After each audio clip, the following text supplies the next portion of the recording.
Mazmur 91. Dalam lindungan Allah. Orang yang duduk dalam lindungannya Maha Tinggi dan bermalam dalam naungannya Maha Kuasa akan berkata kepada Tuhan, tempat perlindunganku dan kubu pertahananku, Allahku yang kupercayai. Sungguh, Dialah yang akan melepaskan engkau dari jerat penangkap burung, dari penyakit sampar yang busuk. Dengan kepaknya, Ia akan menudungi engkau. Di bawah sayapnya, engkau akan berlindung. Kesetiaannya ialah perisai dan pagar tembok. Engkau tak usah takut terhadap kedahsyatan malam, terhadap panah yang terbang di waktu siang, terhadap penyakit sampar yang berjalan di dalam gelap, terhadap penyakit menular yang mengamuk di waktu petang. Walau 1.000 orang rebah di sisimu dan 10.000 di sebelah kananmu, tetapi itu tidak akan menimpamu.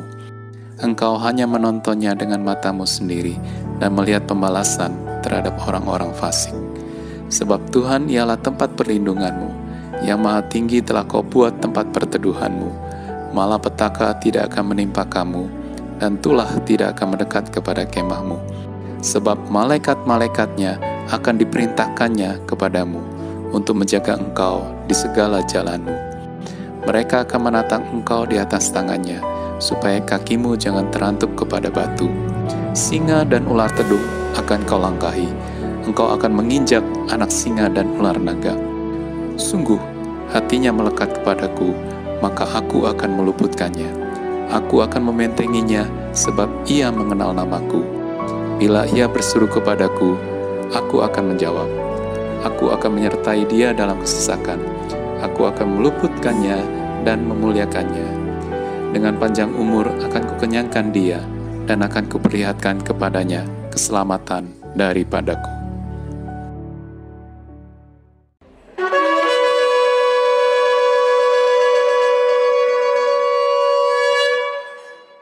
Pentakosta ketiga. 1. Pentakosta ketiga adalah pencurahan Roh Kudus yang dahsyat di zaman ini melebihi yang terjadi di Azusa Street.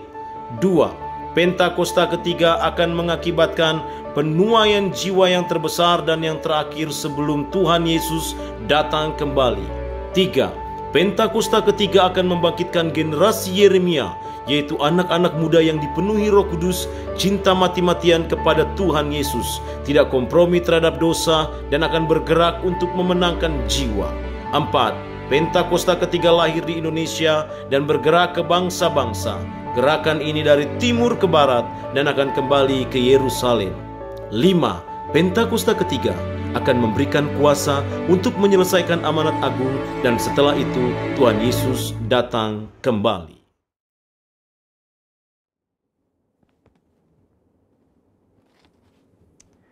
Shalom semuanya. Di dalam Voice of Pentecost hari ini kita akan membahas seorang tokoh yang luar biasa di dalam Alkitab. Dia adalah Musa. Terbukti 65 kali Alkitab mencatat bahwa Tuhan berbicara dan berfirman kepada Musa. Dan tidak ada nabi lain di dalam Alkitab yang sama seperti Musa. Nah, bukankah sebagai seorang percaya kita rindu untuk terus intim dan dapat bercakap-cakap dengan Tuhan? Karena itu, mari kita sama-sama mempelajari beberapa kualitas dari seorang nabi yang sangat menginspirasi dari zaman ke zaman secara singkat. Yang pertama, Musa memilih hidup dalam kebenaran. Dalam Ibrani 11 ayat 24-26 dijelaskan, karena iman, maka Musa setelah dewasa menolak disebut anak putri Firaun, karena ia lebih suka menderita sengsara dengan umat Allah daripada untuk sementara menikmati kesenangan dari dosa. Ia menganggap penghinaan karena Kristus sebagai kekayaan yang lebih besar daripada semua harta Mesir, sebab pandangannya ia arahkan kepada upah. Yang kedua, Musa rela diproses Tuhan.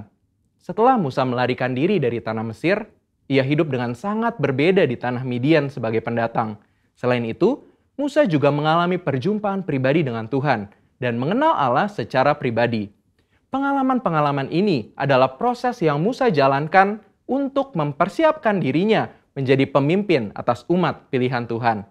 Musa meresponi perintah Tuhan untuk membawa dan mengajar bangsa Israel hidup dalam destiny yang sudah Tuhan tetapkan, yaitu menjadi bangsa yang sulung, yang akan beribadah kepada Tuhan dan yang akan melahirkan juru selamat.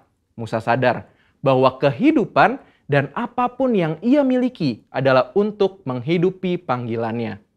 Yang ketiga, Musa taat penuh kepada Tuhan.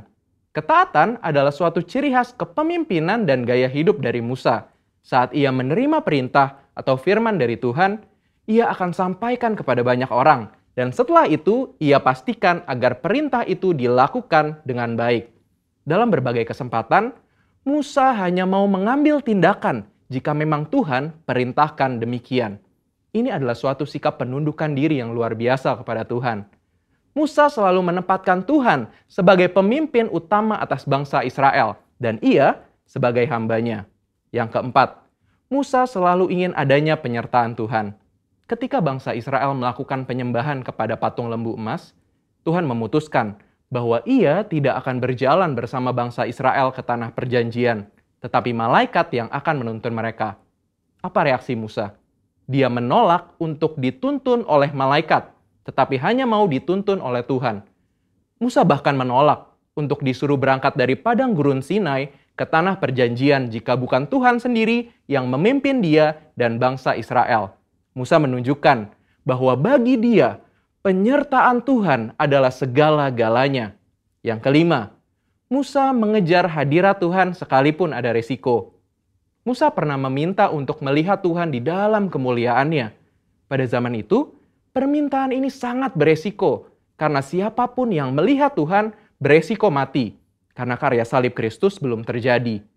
Pendeta Tommy Tenney dalam buku God Chaser menuliskan, bahwa jika kita ingin benar-benar melihat Tuhan, kita harus siap mati. Mati atas keinginan duniawi, mati atas hasrat dosa, dan hidup bagi Kristus. Yang keenam, Musa bersyafaat bagi bangsanya. Salah satu tindakan Musa ketika Tuhan begitu marah kepada bangsa Israel yang melakukan dosa adalah dia bersyafaat bagi bangsa Israel. Bersyafaat artinya berdiri di hadapan Allah, memohonkan doa secara sungguh-sungguh bagi orang-orang tertentu. Tindakan syafaat Musa akhirnya membuat Tuhan mengubah keputusannya. Kita sebagai umat percaya perlu bersyafaat bagi bangsa kita. Yang ketujuh, Musa memiliki hati yang lembut. Bilangan 12 ayat 3 menuliskan bahwa Musa memiliki hati yang sangat lembut. Sekalipun waktu itu Miriam dan Harun mengatai Musa, tetapi dia memilih diam. Sehingga tidaklah mengherankan jika Tuhan begitu membelanya. Dan pembelaan yang sama Tuhan pasti berikan kepada setiap kita yang mau memiliki hati yang lembut. Yang kedelapan, Musa mengimpartasi apa yang dia terima dari Tuhan. Musa meneruskan apa yang ia terima dari Tuhan kepada orang-orang yang ada di bawahnya. Musa mengajari Yosua semua hal yang telah ia terima dari Tuhan, termasuk mengimpartasikan kepenuhan roh untuk mempersiapkan Yosua menjadi penerusnya. Jadi, kita sudah mendengar kualitas Musa yang patut kita contoh. Kita percaya saat kita melakukan apa yang Musa lakukan, maka kita pun akan menerima berkat yang sama. Biarlah di tahun integritas ini kita senantiasa selalu berusaha menjadi pribadi yang lebih baik.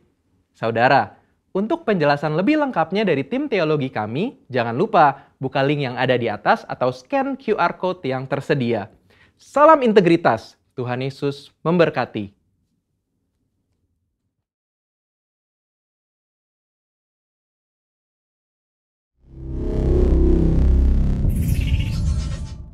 Shalom Bapak Ibu Saudara yang dikasihi Tuhan, Shalom. Saya boleh melihat setiap tangan-tangan yang terangkat dengan penuh sukacita. Kita percaya 1 minggu penuh kita lewati dengan penyertaan Tuhan yang sempurna. Mari saya ajak dan saya undang Bapak Ibu Saudaraku, kita masuk ke dalam hadirat Tuhan. Kita persiapkan hati kita bersyukur bagi kebaikan Tuhan saat ini. Kami tak henti-hentinya mengucap syukur Tuhan buat kejadian-Mu yang dahsyat bagi kami. Kami mau selalu mengucap syukur karena Engkau begitu baik Tuhan. Kami bawa pujian, syukur dan sembah kami dalam hadirat-Mu. Biar hanya nama-Mu yang ditinggikan, Kau yang disukakan. Kami merindukan hadirat-Mu ada di setiap tempat-tempat dimanapun kami berada. Kami merindukan hadirat-Mu ya Tuhan Yesus.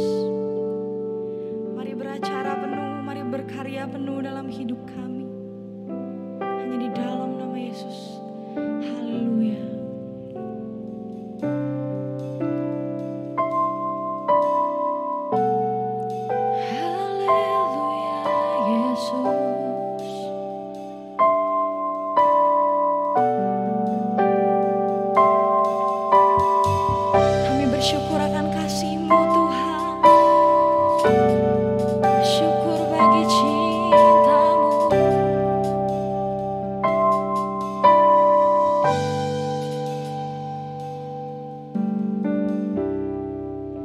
Kekuatan di jiwaku, ketenangan di batinku, ada dalam hadiratmu, ku menyembahmu. Tersungkur kami di kakimu Tuhan, tersungkurku di kakimu. Rasakan hadiratmu, takkan ku melepaskanmu, kau cahaya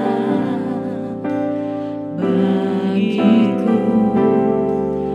Mengiringmu seumur hidupku, masuk dalam rencanamu Bapa. Pikiranku, kehendakku, ku serahkan padamu. Harapanku hanya di dalam-Mu, ku kan teguh bersama-Mu Tuhan. Jadikanku bercandamu untuk memuliakan-Mu. Berikan kemuliaan yang terbaik buat Tuhan kita. Tersungkur kami di kaki-Mu Tuhan. Kami bawa hati kami padamu.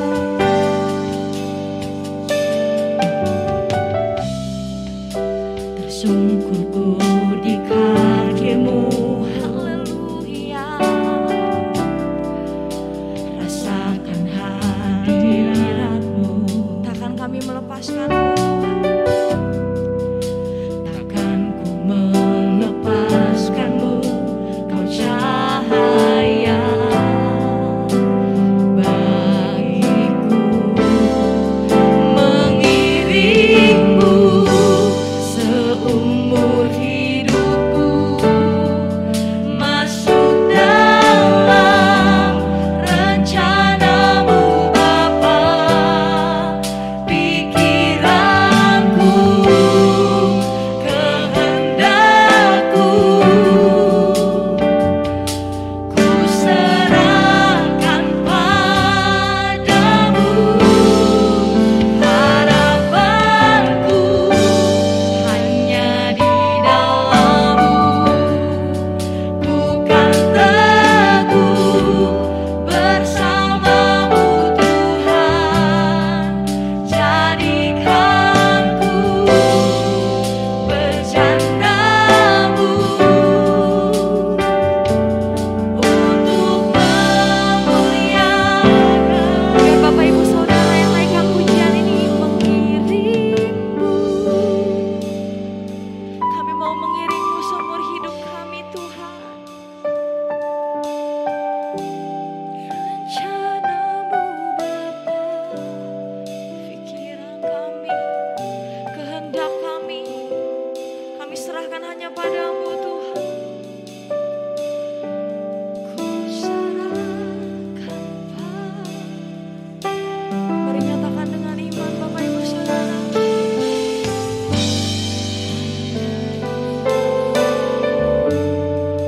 Kami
Kami anak-anak-Mu Tuhan, datang di hadirat-Mu dengan kerinduan hati kami.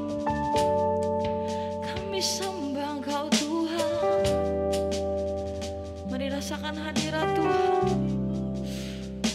Kami percaya Engkau hadir di tempat kami Tuhan. Haleluya.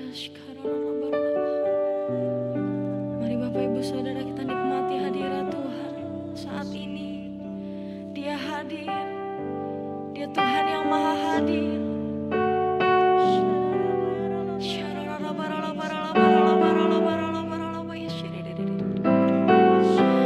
Kami menantikan kehadiran-Mu Tuhan. Yes.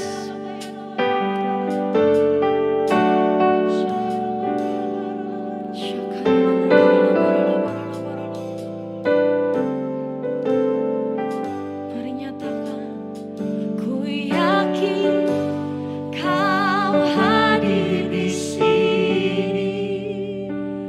Ku rasakan kuasa yang tak terbatas. Ku yakin Kau nyata di sini. Kemenangan terjadi di sini. Kami yakin, ku yakin Kau hadir di sini. Ku rasakan kuasa yang tak terbatas. Ku yakin Kau nyata di sini. Kemenangan terjadi di sini. Ku yakin Kau hadir di sini. Ku rasakan kuasa yang tak terbatas. Ku yakin kami akan nyata di sini. Kemenangan terjadi di sini. Dinyatakan dengan iman. Ku yakin Kau hadir di sini. Ku rasakan kuasa yang tak terbatas. Ku yakin Kau nyata di sini. Kemenangan terjadi di sini. Kesembuhan terjadi di sini. Kelepasan terjadi di sini. Haleluya. Sorak-sorai kemuliaan Tuhan. Kami bersyukur kami punya Allah yang dahsyat seperti Engkau Tuhan. Allah yang menjadi sumber kekuatan kami. Kami tidak akan berhenti untuk menaikkan syukur. Kami tidak akan berhenti untuk memuji dan memuliakan nama-Mu. Sebentar kami akan bersorak bagi nama-Mu Tuhan. Biar Engkau yang ditinggikan dan Engkau disenangkan di atas pujian penyembahan kami. Di dalam nama Yesus. Haleluya. Amin. Kita siap lebih lagi bersorak-sorai buat Tuhan. Amin Bapak Ibu Saudara. Haleluya.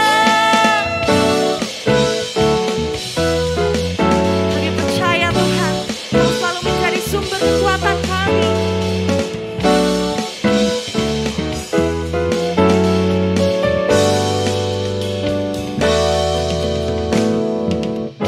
Hanya Kau milikku di surga.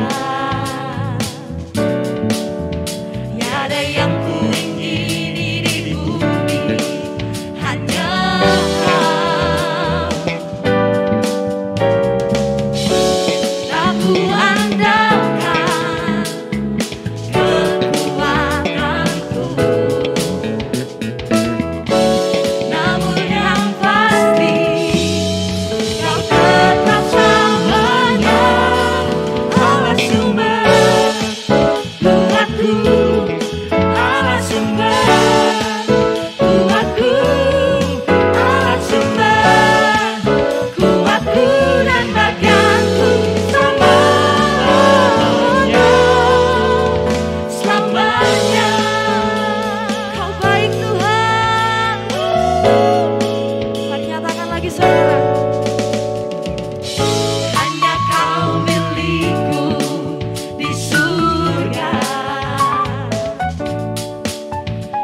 Tiada yang kuingini di bumi, hanya Engkau, tak kuandalkan kekuatanku. Namun yang pasti, Kau tetap selamanya. Allah sumber kuatku, Allah sumber kuatku, Allah sumber kuatku dan bagianku selamanya.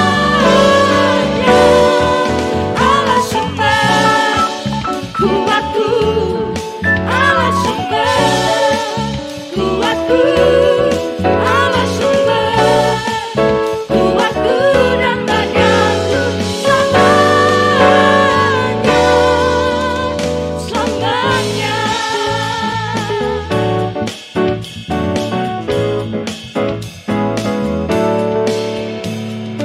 Serahkan haleluya.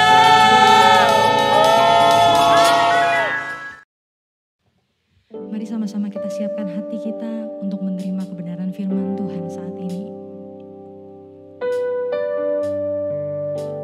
Terima kasih Tuhan. Tiada yang seperti Engkau, begitu mengasihiku. Kau Tuhan sanggup menjawab semua seru doaku. Tiada yang seperti Engkau, begitu mengasihiku. Kau Tuhan sanggup melawan seluruh kehidupanku. Aku percaya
Terima kasih Tuhan, terima kasih kami ucap syukur ya Tuhan, di mana pada hari ini kembali pujian dan penyembahan boleh kami naikkan. Dan tiba saatnya kami akan mendengarkan kebenaran firman-Mu, berbicara ya Aba, dan urapi anak-Mu ini ya Tuhan, biar apa yang disampaikan sungguh berasal dari Tuhan. Sehingga kami diajar, dituntun, bahkan paradigma yang baru boleh kami terima dan kami praktekkan dalam kehidupan kami sehari-hari. Roh Kudus berikan kami kemampuan untuk menerima firman-Mu dan dapat kami terima dengan baik dan kami aplikasikan dalam kehidupan kami sehari-hari. Terima kasih Tuhan, Engkau Tuhan yang baik. Di dalam nama Tuhan Yesus. Haleluya. Amin. Shalom Bapak Ibu Saudara, Jemaat GBI Mega Bekasi dimanapun Anda berada. Hari-hari ini pastikan gaya mengucap syukur menjadi gaya hidup kita. Ataupun mengucap syukur itu menjadi gaya hidup kita. Nah Bapak Ibu Saudara, mungkin Bapak Ibu Saudara pernah dengar ada kalimat ataupun istilah yang mengatakan tahu banyak dituntut banyak. Ya pastikan mengetahui ya, tahu banyak dituntut banyak.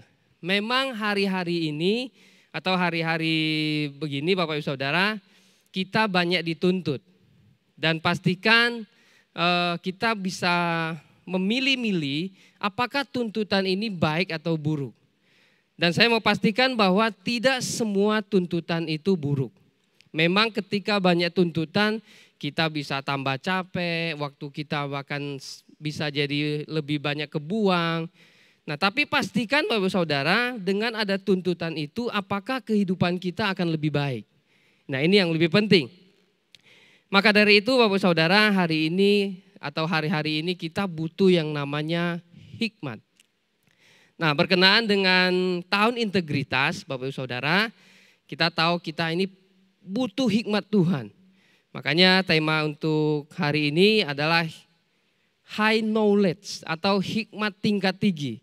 Nah kita butuh hikmat yang luar biasa dari Tuhan. Dan saya mau pastikan hari ini kita akan menerima hikmat itu dan kita mengaplikasikannya dalam kehidupan kita sehari-hari. Nah sebelumnya saya mau cerita Bapak Saudara, kalau berbicara hikmat, pasti Bapak Ibu Saudara ataupun jemaat Tuhan tidak asing lagi dengan satu tokoh yang luar biasa, yang punya hikmat luar biasa, yaitu Raja Salomo. Nah Raja Salomo Bapak Ibu Saudara, memang kalau mau kupas ini nggak ada habisnya. Dan selalu ada yang baru. Makanya pastikan hari ini juga kita mendapatkan sesuatu yang baru tentang Raja Salomo. Nah Bapak Ibu Saudara, ketika ketika Salomo menjadi raja, di awal-awal ketika jadi raja menggantikan bapaknya itu Raja Daud.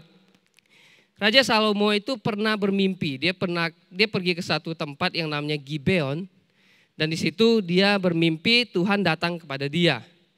Nah di dalam mimpinya itu Tuhan menanyakan apa yang kamu mau, apa yang kamu minta. Nah ini yang mau saya bagikan buat Bapak Ibu Saudara, apa yang Salomo minta. Nah apa makna di baliknya itu. Nah kita baca di 1 Raja-Raja 3, harusnya dari 1 sampai 12, tapi saya ajak Bapak Ibu baca di ayat ke-9, nanti di rumah masing-masing bisa baca dari keseluruhan. 1 Raja-Raja 3 ayatnya ke-9 di sini dikatakan, maka berikanlah kepada hamba-Mu ini hati yang faham menimbang perkara, untuk menghakimi umat-Mu dengan dapat membedakan antara yang baik dan yang jahat, sebab siapakah yang sanggup menghakimi umat-Mu yang sangat besar ini. Nah Bapak Ibu Saudara, Raja Salomo ketika jadi raja dia meminta hikmat, ataupun kalau di ayat ke-9 di sini dikatakan dia meminta hati yang faham menimbang perkara. Nah apa makna dari kata faham itu? Nah kata faham dalam bahasa aslinya, bahasa Ibrani itu sama. Dalam bahasa Inggris kalau diterjemahkan itu ada 4. Yang pertama understand, itu memahami. Terus yang kedua know, mengetahui atau tahu. Terus yang ketiga have, memiliki atau mempunyai. Dan yang keempat konsep atau mempunyai gagasan atau ide, punya konsep. Nah ini yang diminta Raja Salomo ketika menjadi raja. Nah, Bapak Ibu Saudara, numpang tanya, seandainya kita menemui orang, ketemu siapa gitu, dia punya hikmat seperti ini, bisa memahami situasi, bisa mengetahui, bisa memiliki atau mempunyai konsep, gagasan. Ini biasanya disebut orang hebat ataupun pinter lah nih orang. Nah, ini yang Salomo minta. Nah, tapi yang saya temukan yang membuat saya bersuka cita sekali, dan pastikan kita juga semua bersuka cita, karena firman Tuhan itu buat kita semua, bukan buat saya saja atau buat Salomo saja, atau pokoknya buat semua anak Tuhan, itu hikmat itu akan diberikan. Nah, di sini di ayatnya yang ke-12 yang menariknya adalah Tuhan itu memberikan. Maka sesungguhnya aku melakukan sesuai dengan permintaanmu itu, kata Tuhan. Sesungguhnya aku memberikan kepadamu hati yang penuh hikmat dan pengertian. Sehingga sebelum engkau tidak ada seorang pun seperti engkau. Dan sesudah engkau takkan bangkit seorang pun seperti engkau. Nah, sampai di sini dulu. Di sini maka sesungguhnya aku melakukan sesuai dengan permintaanmu itu. Sesungguhnya aku memberikan kepadamu hati yang penuh hikmat dan pengertian. Nah, kata pengertian yang Salomo minta tadi, faham itu sama dengan pengertian. Nah, kata pengertian di sini itu berbeda. Ketika Salomo meminta pengertian itu sama, tapi yang Tuhan berikan itu bukan sama lagi, tapi bene. Bene. Nah, yang membuat saya bersuka cita sekali lagi Bapak Saudara, bene ini kalau diterjemahkan ke bahasa Inggris, bahasa Indonesia, totalnya ada 21. Luar biasa sekali Tuhan kita. Salomo minta 4 tapi Tuhan kasih 21, tidak tanggung-tanggung. Nah, makanya Salomo itu begitu luar biasa Bapak Ibu Saudara.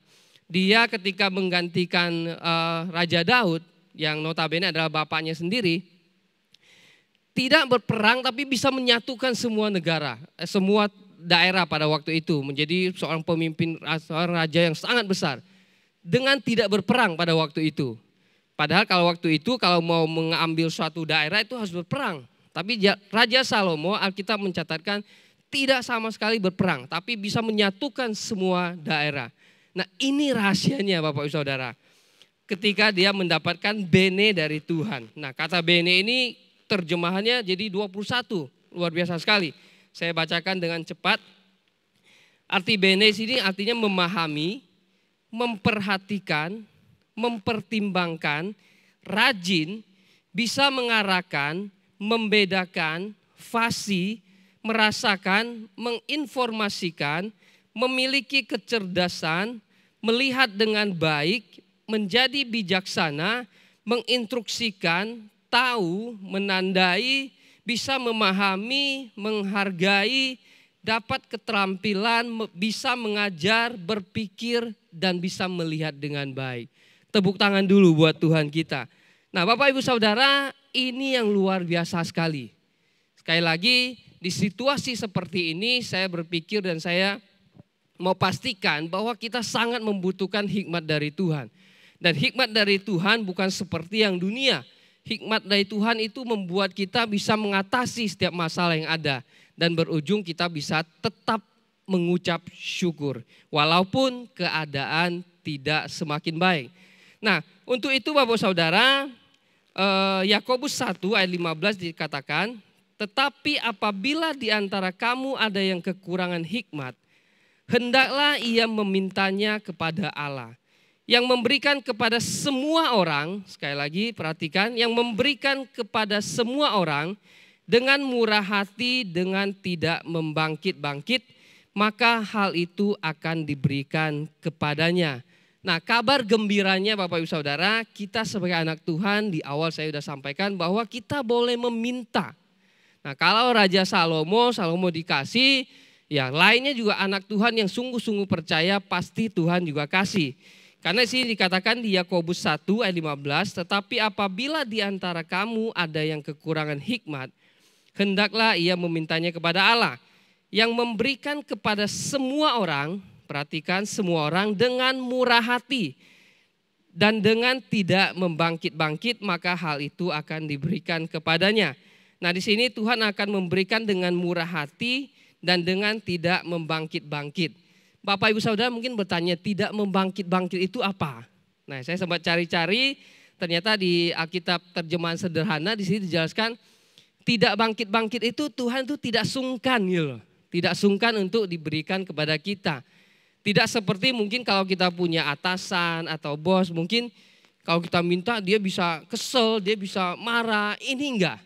Tuhan kita itu akan dengan murah hati dan tidak bangkit-bangkit di sini, tidak sungkan untuk memberikan kepada kita. Nah, ini luar biasanya Bapak Saudara. Makanya hari-hari ini pastikan banyak minta hikmat sama Tuhan. Yang mau dalam hati boleh katakan amin. Nah, ini harus semangat kita. Ketika mendengar firman Tuhan, dan firman Tuhan itu memotivasi kita, dan pastikan firman Tuhan itu akan mengubah hidup kita ke arah yang lebih baik.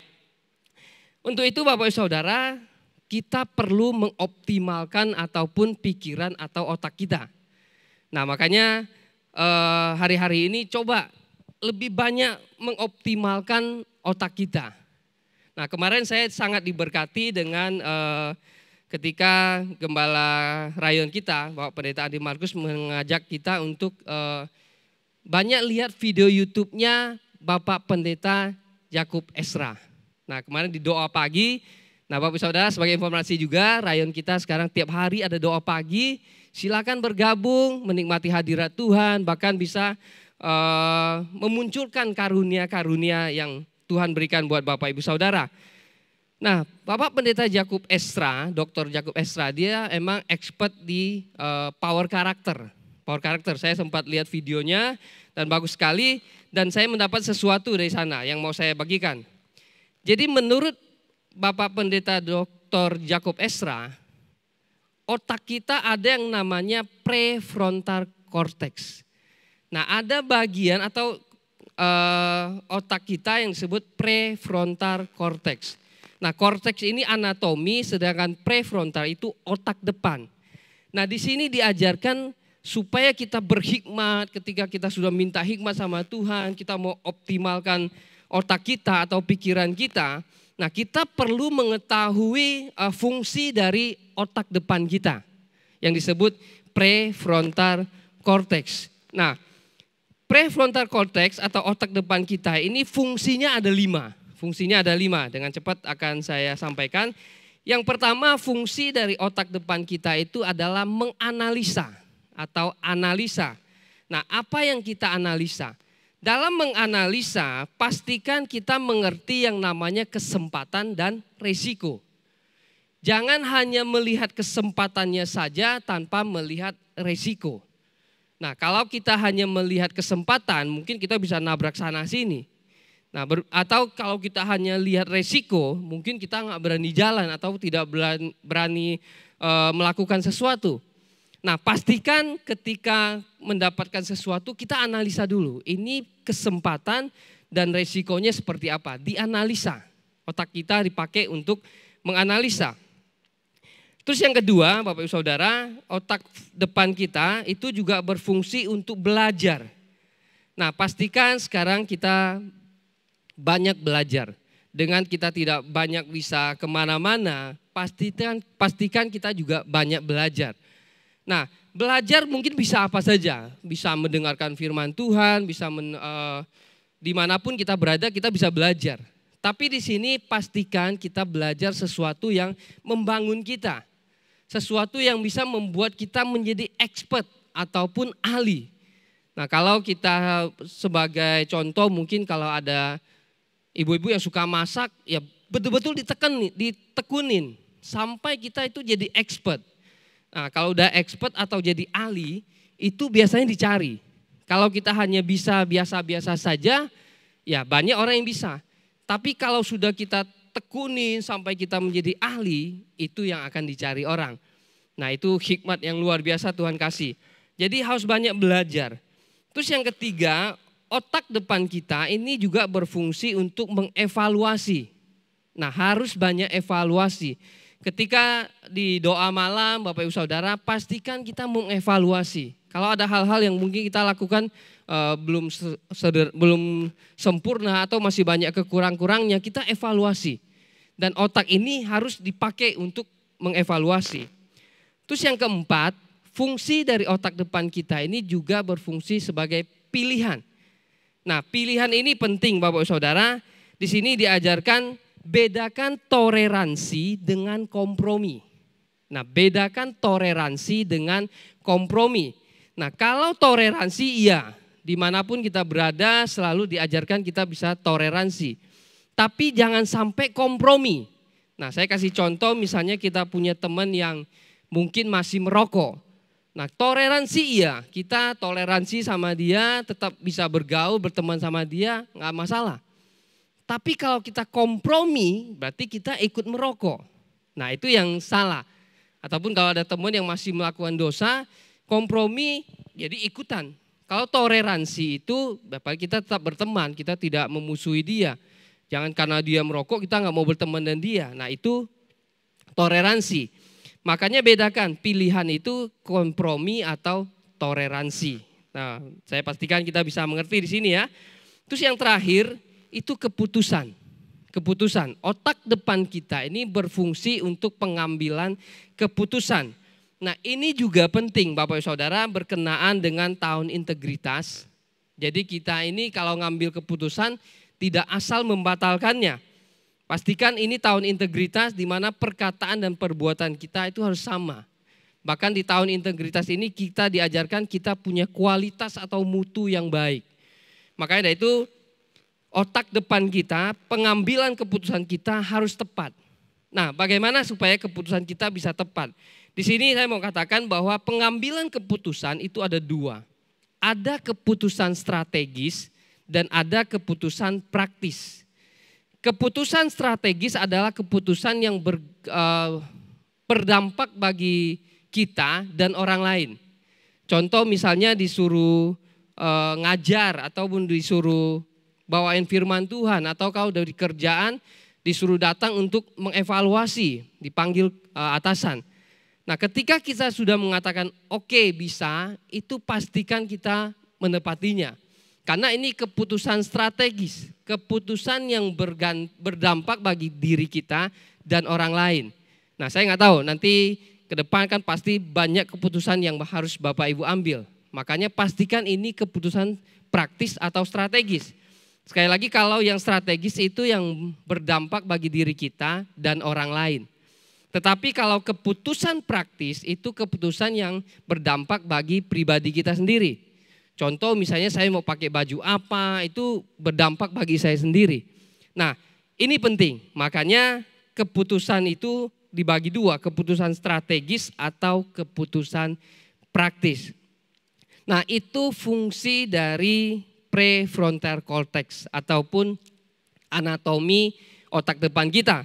Nah, Bapak Ibu Saudara bisa belajar lebih banyak lagi supaya otak kita ini benar-benar dioptimalkan. Nah, jangan sampai, saya ingat beberapa tahun yang lalu ada satu lelucon, nggak tahu nih lelucon atau ledekan gitu loh. Tapi ini bisa membuat kita berpikir lagi. Jadi suatu kali di Amerika ada dilelang, dicari otak siapa, negara apa yang paling bagus. Ada otak orang Amerika, orang Jepang, orang Eropa, dan orang Indonesia. Dan hasilnya ternyata otak Indonesia yang kepilih. Yang paling bagus. Karena jarang dipakai katanya. Masih orisinil. Nah, itu tidak terjadi buat kita semua yang di Rayon 18. Amin Bapak Saudara. Jadi jangan sampai otak kita nggak dipakai gitu loh. Jadi orisinil, bagus tapi nggak dipakai. Makanya Bapak Saudara, saya mau pastikan kita meminta sama Tuhan, hikmat dari Tuhan. Terus kita juga bagian kita kerjakan. Kita mengoptimalkan otak kita, pikiran kita, sehingga kita bisa mengambil keputusan-keputusan yang baik yang berujung kita bisa menjadi lebih berhikmat. Nah, untuk itu Bapak Saudara, saya berpikir ini pasti ada rangkumannya dalam firman Tuhan. Makanya firman Tuhan itu luar biasa sekali. Nah, kita lihat di 1 Korintus 10 ayat 23, 1 Korintus 10 ayat 23. Ini juga akan membantu kita ataupun menuntun kita supaya benar-benar kita ini berhikmat. Sekali lagi Bapak Saudara, Tuhan mau kasih kepada kita. Tuhan mau kasih kepada kita dan kita sangat memerlukan ini. Sehingga semua jemaat Rayon 18 dimanapun Anda berada, saya mau pastikan kita punya hikmat yang luar biasa, pengertian dari Tuhan, sehingga setiap kegiatan ataupun aktivitas yang kita lakukan ini semua bisa kita lakukan dengan baik. Nah, 1 Korintus 10 ayat 23 sebagai ayat penutup Bapak Ibu Saudara, 1 Korintus 10 ayat 23, segala sesuatu diperbolehkan benar, tetapi bukan segala sesuatu berguna.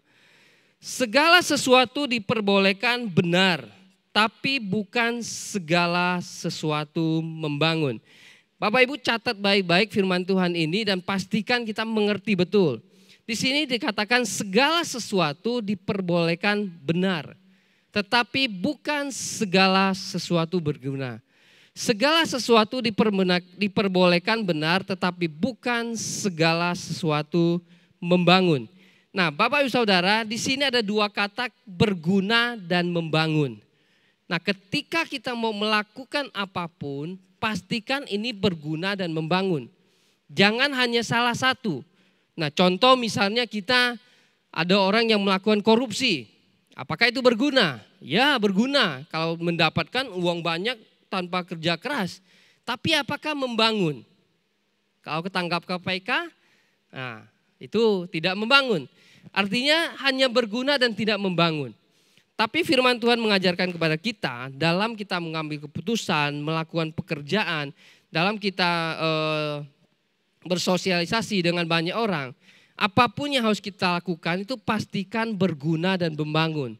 Jadi kita tidak asal-asalan.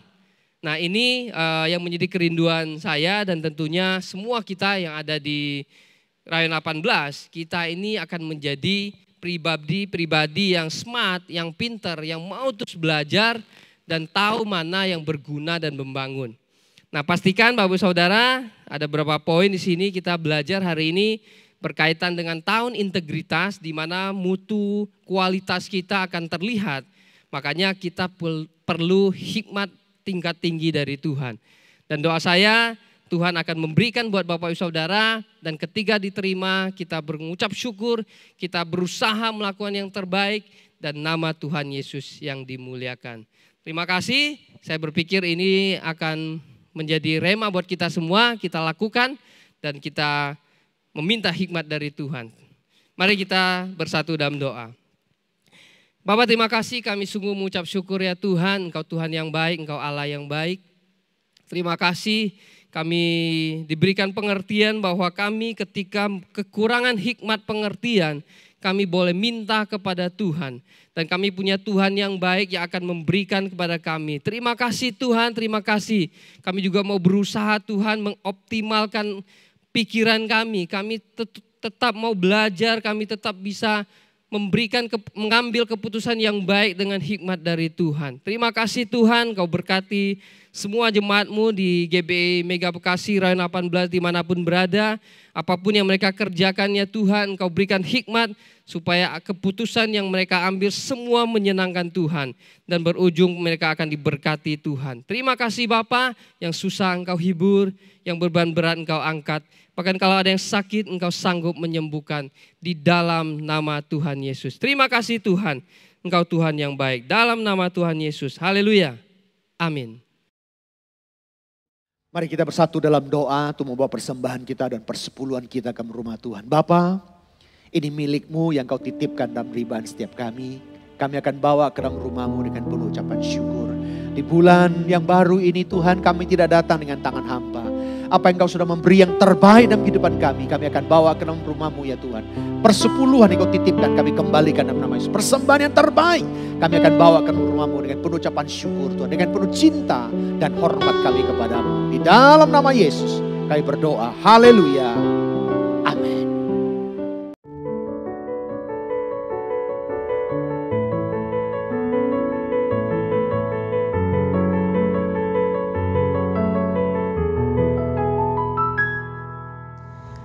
Jemaat, telah banyak kesaksian yang disampaikan oleh jemaat Tuhan setelah mengikuti doa pagi GBI Rayon 18. Oleh sebab itu, kami rindu untuk mengajak jemaat Tuhan mengikuti doa pagi yang diadakan via Zoom setiap hari Senin sampai Sabtu pukul 6 pagi. Zoom sudah dibuka pada pukul 5.30. ID Zoom 895 8189 6233 dengan passcode doa pagi. Ibadah offline GBI Mega Bekasi mulai bulan Maret menjadi 3 kali ibadah. Ibadah pertama pukul 8 pagi, ibadah kedua pukul 10 pagi, dan ibadah ketiga pukul 5 sore.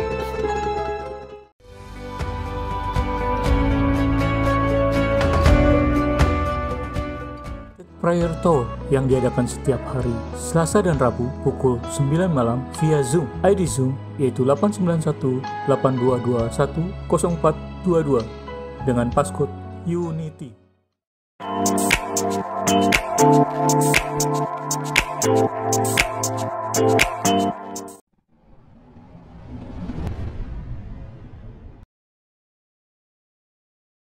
Shalom ibu-ibu yang terkasih di dalam Tuhan Yesus Kristus.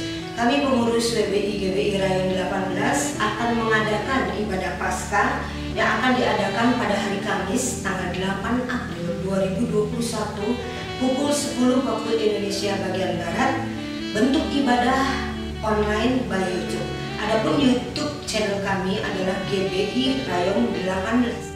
Cara yang ibu-ibu bisa saksikan adalah talk show yang akan dipandu oleh Ibu Sutati, Ibu Gembala Rayon 18, dan Ibu Stefani, Ibu Astaida, Ibu Liani, dan Ibu Tiur. Dan ibu-ibu bisa saksikan perform dari cabang dan nanti. Dan setelah kita memuji, menyembah Tuhan, serta mendengarkan firman Tuhan, kami pengurus WBI Rayon 18 menyediakan door prize bagi ibu-ibu yang setia kepada Tuhan dan ibu-ibu yang setia mengikuti ibadah online di YouTube channel kami. Dan bagi ibu-ibu yang ingin mengikuti ibadah Paskah WBI Rayon 18, ibu-ibu bisa mendaftar pada link berikut ini. Jangan lupa dengan ibu-ibu mendaftar, ibu-ibu sudah mendapatkan nomor door prize yang akan diundi nanti.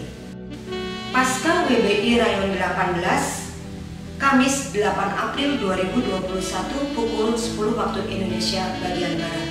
Tuhan Yesus memberkati.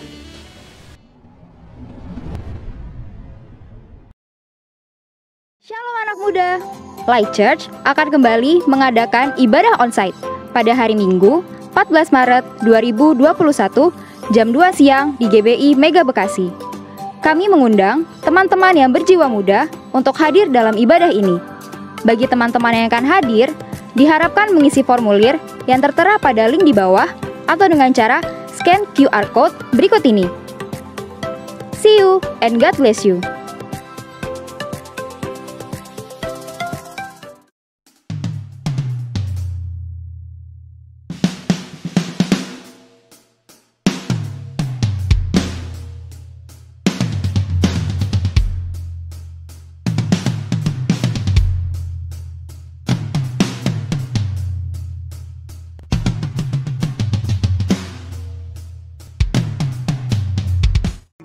Penerimaan murid baru TK PAUD Bintang Bersinar untuk tahun ajaran 2021-2022.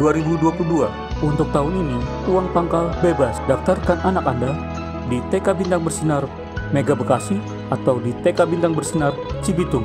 Untuk informasi dapat menghubungi Miss Yeni di 0812 9384 2900 atau dapat menghubungi Miss Lily di 0895 3724 91861. Jemaat dapat mendukung pelayanan GBI Rayon 18 dengan mentransfer atau men-scan QR yang tertera di layar.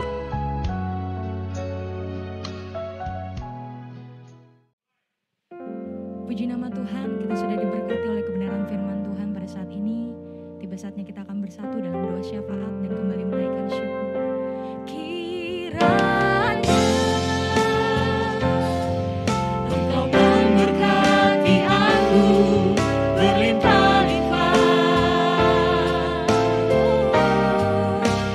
Dan memperlihatkan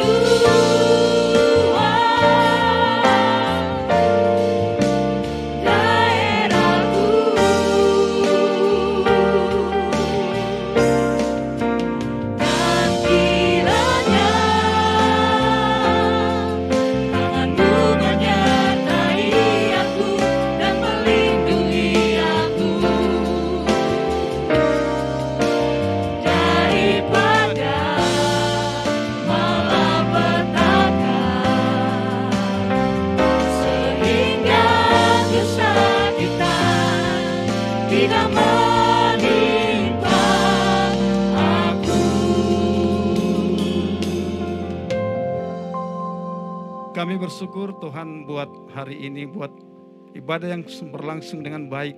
Penyertaan-Mu Tuhan, kami rasakan hadirat-Mu Tuhan, kami rasakan.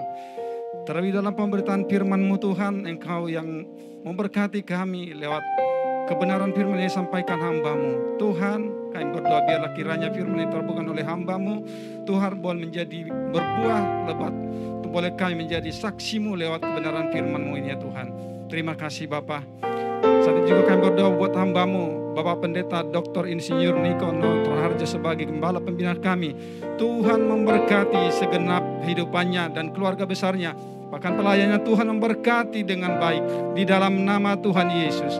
Engkau pakai hamba-Mu ini dimanapun berada ya Tuhan. Sehingga hamba-Mu ini boleh menjadi berkat bagi banyak orang, bagi banyak jiwa-jiwa, bagi banyak gereja-gereja-Mu ya Tuhan.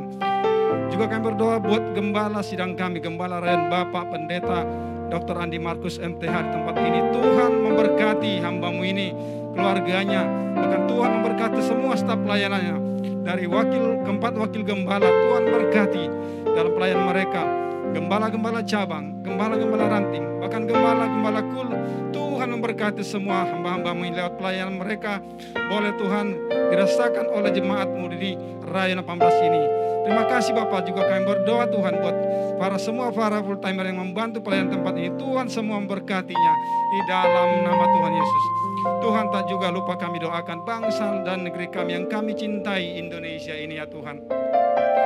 Kami berdoa, kami yakin dan percaya Tuhan memberkati Indonesia. Indonesia diberkati Tuhan, Indonesia dipulihkan Tuhan. Salam bagi bangsa Indonesia dalam nama Tuhan Yesus. Pemulihan terjadi dari virus corona. Tuhan menyembuhkan, Tuhan memulihkan Indonesia. Bahkan pemulihan ekonomi Tuhan yang memberkati Indonesia di dalam nama Tuhan Yesus Kristus. Terima kasih Bapak, terpujilah nama Tuhan yang baik. Kami terus berdoa untuk keselamatan bangsa dan negeri kami. Tuhan, ampuni bangsa kami, selamatkan bangsa kami Tuhan. Selamatkan orang-orang yang belum kenal Yesus. Biarlah mereka mengenal Yesus dan menerima Yesus sebagai Tuhan dan Juru Selamat pribadi mereka ya Tuhan. Terima kasih Bapa, terpujilah nama-Mu ya Tuhan. Tuhan, sebelum kami mengakhiri ibadah ini, kami menerima berkat-Mu yang disampaikan oleh hamba-Mu tempat ini ya Tuhan. Mari kita siapkan hati kita, buka hatimu, angkat kedua tanganmu, terimalah berkat-berkat surgawi. Berkat kasih karunia yang melimpah-limpah dari Allah Bapa, di dalam mana yang tunggal, Yesus Kristus Tuhan, dan persekutuan yang manis dengan Allah Roh Kudus yang senantiasa memberkati, menyinari dan diperapkan wajahnya kepada engkau. Mulai saat ini sampai Maranatha, Tuhan Yesus datang yang kedua kali, menjemput kita di awan-awan yang permai, bahkan sampai selama-lamanya. Yang percaya dan sudah diberkati Tuhan, sama-sama kita katakan amin. Tuhan Yesus memberkati.